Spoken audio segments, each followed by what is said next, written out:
sculpture is not something I'm really like, my knowledge probably it's not so big, but I mean I saw in my past, I was in Italy, I saw like antique sculptures, I saw like Egyptian things, I mean I know a little bit about, and this sculpture of this lying woman by the beach, I try to just find a position of a sculpture that is very natural and kind of known in a common sense, and sure the Sphinx reminds the Sphinx, or there's kind of something in each person knows the Sphinx, so I try to go back to very old pattern of sculptures. And then it was very simple. I thought, okay, I make Miami Beach is a very sexy area. I make a sexy woman with an art history face. That was my thinking. And I make it the most important thing in that sculpture. I make something you cannot buy, and I make something with an organic material. So sand is, you can build 150 tons of sand. After that, like a big truck came and put it on the beach, and it was gone.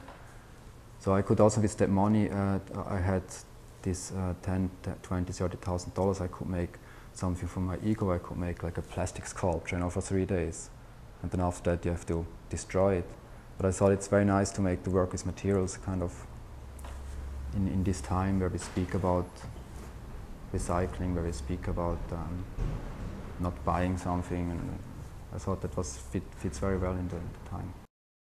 For me, I'm more like a storytelling artist, so I make an art piece, and it's important for me to speak through a sculpture about something, to speak through a photograph about something, and then I group it together. I think I'm not a kind of that maniac who would be very, very particular about, oh, I want to have that, you know, there and there. Again, in the beginning when I started to make art, when you make a whole room installation, it's something else, because there's the sound, the light, all the things have to be right. But when you're an artist who produces an art piece and shows it in white cubes, it doesn't really matter.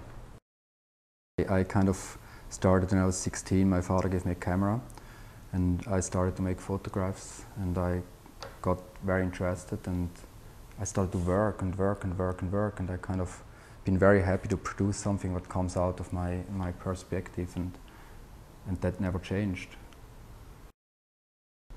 I mean, an artist today, I think that the most important that we are kind of membranes in this time. And we are probably, I mean, we have time. We have, like, when you're an artist and you can work for your art, you have 8 hours or more time a day to sit around on a table and think about this world, and then make research. Now with the internet, that's very easy to do, and try to figure out something, you know, something what might be new, something what people didn't know before. And I think that's an advantage we have as artists compared with other commercial workers with some restrictions, and so we are quite open, and I think that's a contemporary thing.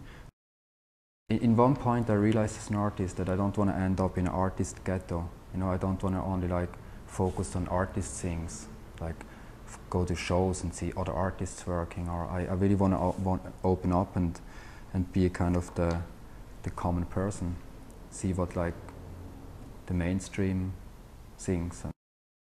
I think humor is for me a very, very important tool. You know, I think over humor you can reach a lot of things, but what I think, yeah, you never would. Now humor opens all the doors for me.